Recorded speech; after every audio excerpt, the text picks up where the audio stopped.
This is the journey to One Africa. Your Excellency, thank you so much for making the time to come here today and join us for this conversation.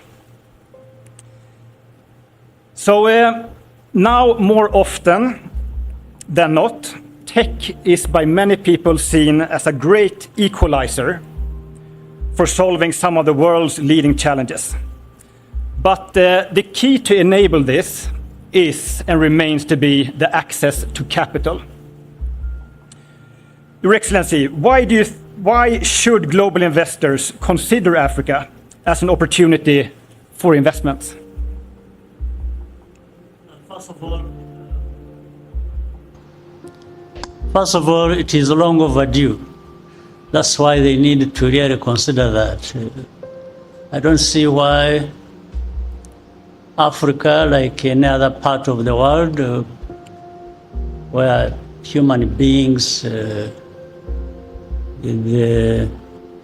brain and other gifts from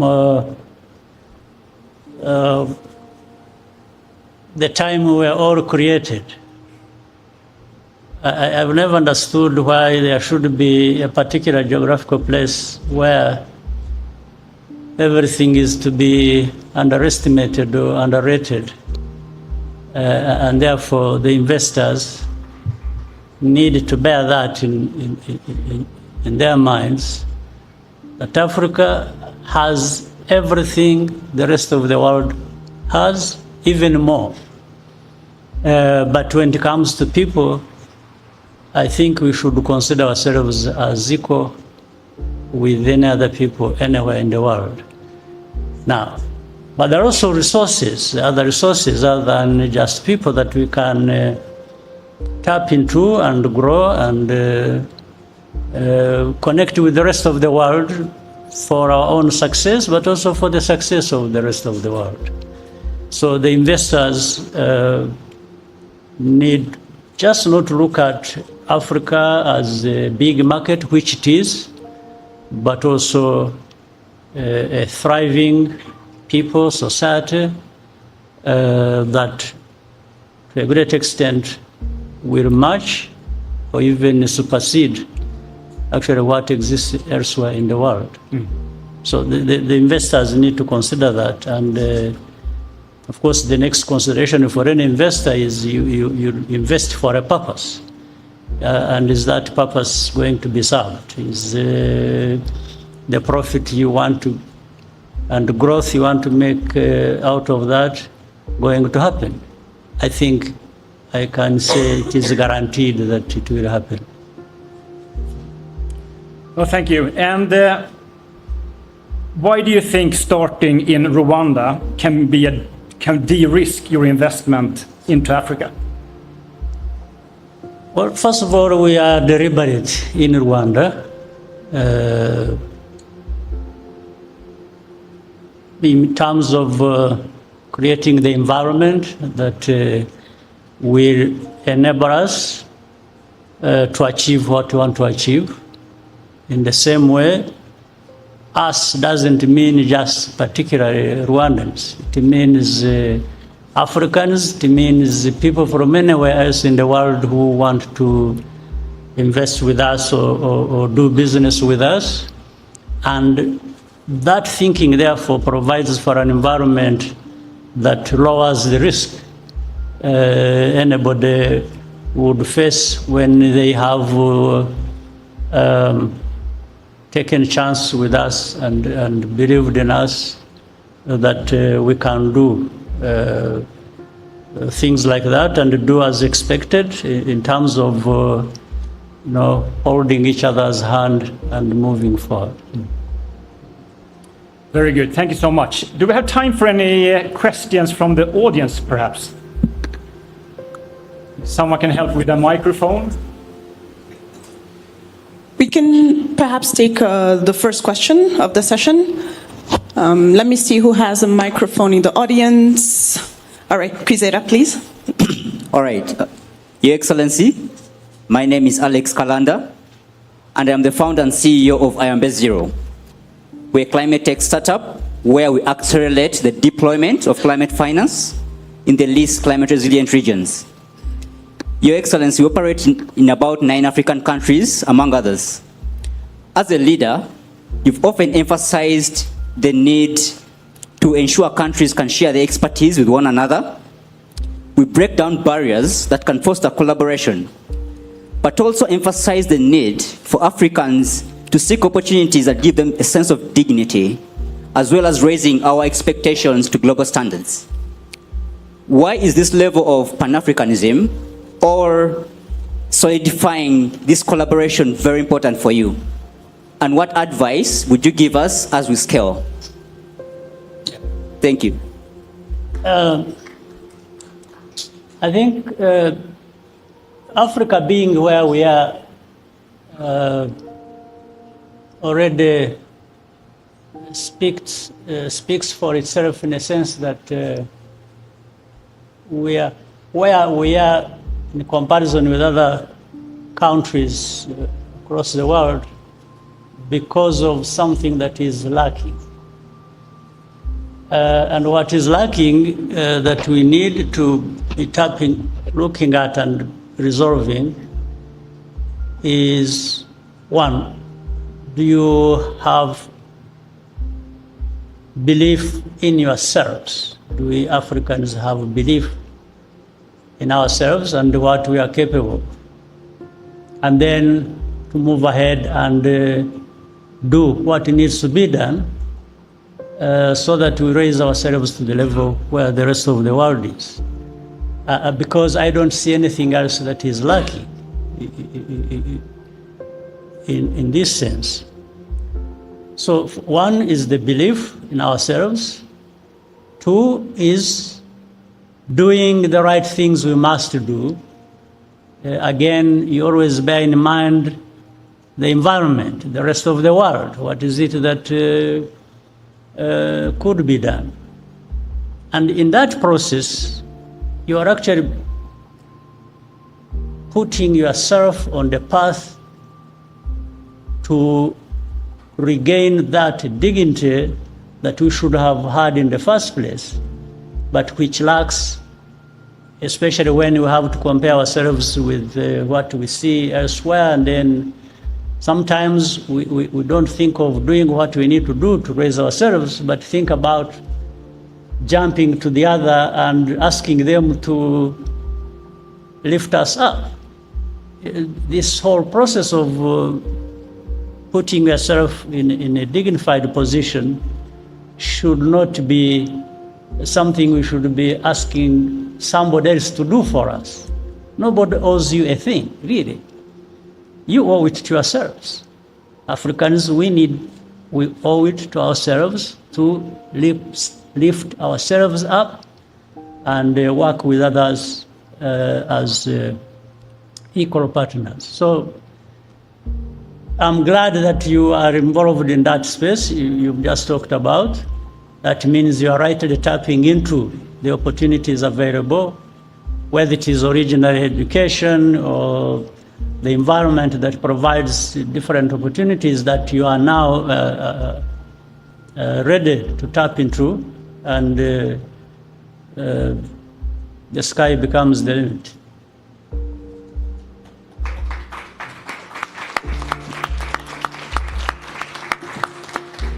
So one more question, perhaps, from the audience? Yes, our colleagues have their mics over there. Thank you. Your Excellency, my name is Vicky Akaniwabo.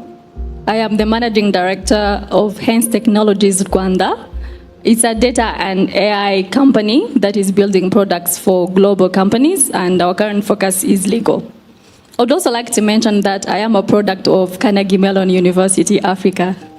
Your Excellency, there's a global debate around artificial intelligence on things like its ethics, its safety, and for Africa specifically, things like its preparedness or readiness to adopt AI. I'm curious, what is your view on artificial intelligence, and what is your advice for us, the tech entrepreneurs who are trying or who aspire to help Africa leapfrog and also actually make it a leader in artificial intelligence? Thank you. Yeah. To begin with, everything new that comes to society raises certain concerns. In fact, let's begin with look at technology as a whole. Technology has a huge benefit, provides that and advantage in terms of productivity and different kinds of things, and it lifts people to a much higher level generally.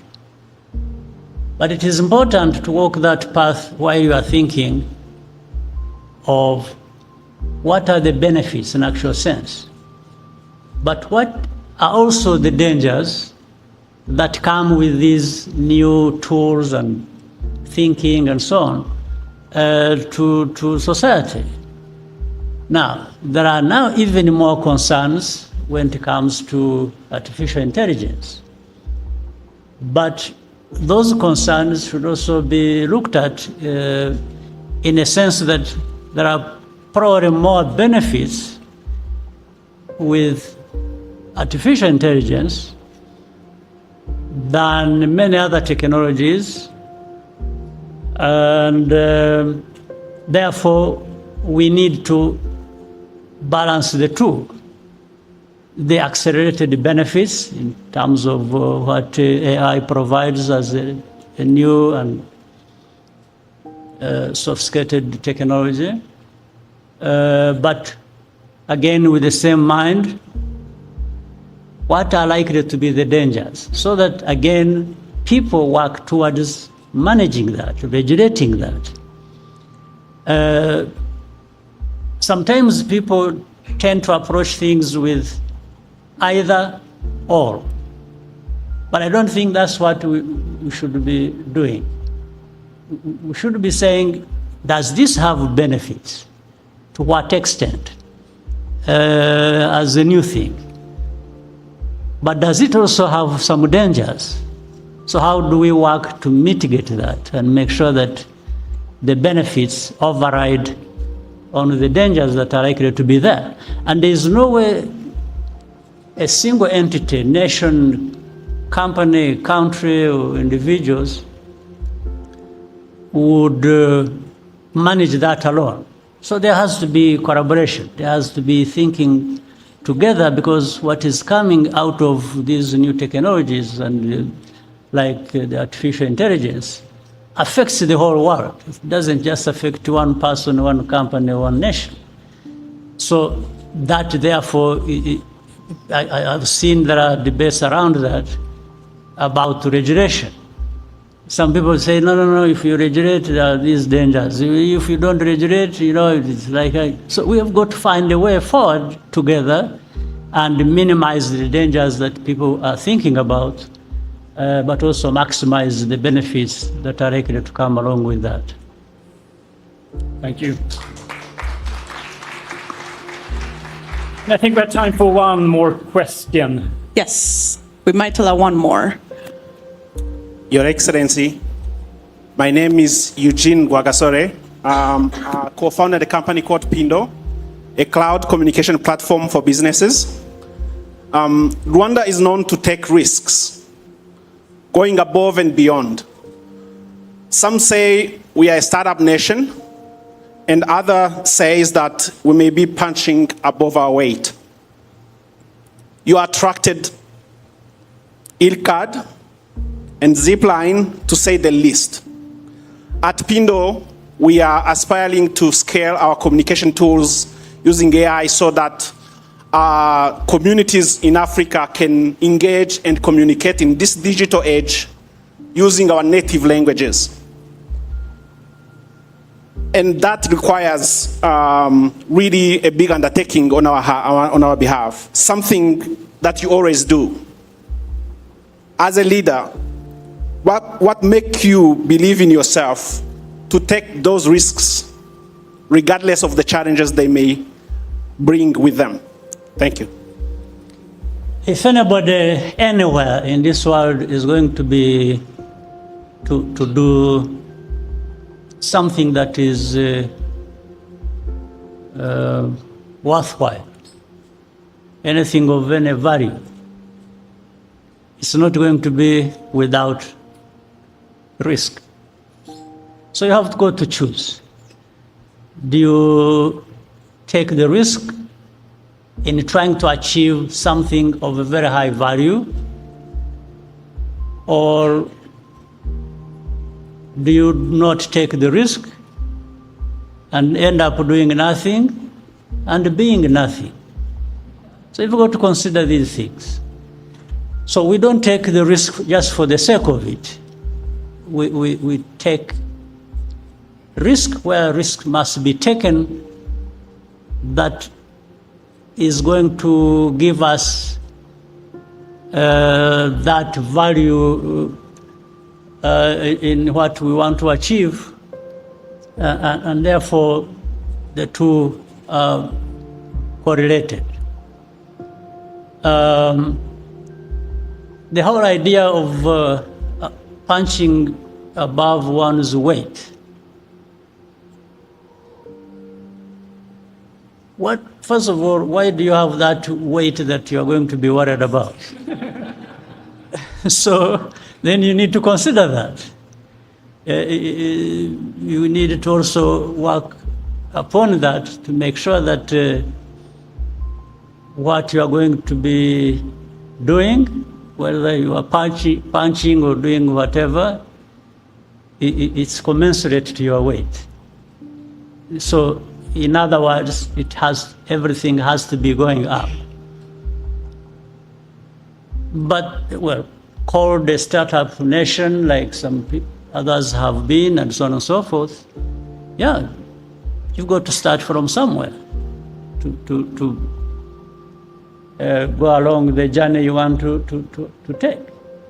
So, and you want to take that journey that puts you on a growth path, and then you keep dealing with the obstacles that stand in your way as you grow. So, and some of the things we have to deal with, and our partners are actually supporting us a lot. That's why Nosken and Nicholas, I have to thank you for this. These partners are working with Africa, with Africans, and there is a lot they are bringing to this journey that we want to walk and succeed. But the question is, Africa? Yes, I'm going back to the same question. We need to ask ourselves. And it doesn't matter the size of the country. Yes, Rwanda is a small country. Now 13.5 million people. There are bigger countries, even 10 times that or more. But does that stop anybody being important because the country is small? I'll tell you, the country can be small, but the value can be very high. So you've got really to have this mindset. Do you want to be big but small value, or do you want to be small but very high value? So the equalizer is the value, and you can have high value when you are small, you can have high value when you are big. Ordinarily, the thing should be, well, the bigger should also give us the higher value. But it doesn't work like that, as you know. Yes, you can be big and small value. You can be small and high value. It is all embedded, locked up in our heads. What do you want to get? In other words, you can, well, saying startup nation, you can also say some of these nations are, in a sense, the idea. Is it a good idea or a bad idea? So if it doesn't matter what weight or what size of a country, if you are a bad idea, then there is a problem. But if you want to be a good idea, and therefore from this good idea create value, you will really, get as far as where you want to go, irrespective of your size. So, my dear friend, I have no apologies trying to punch above my weight.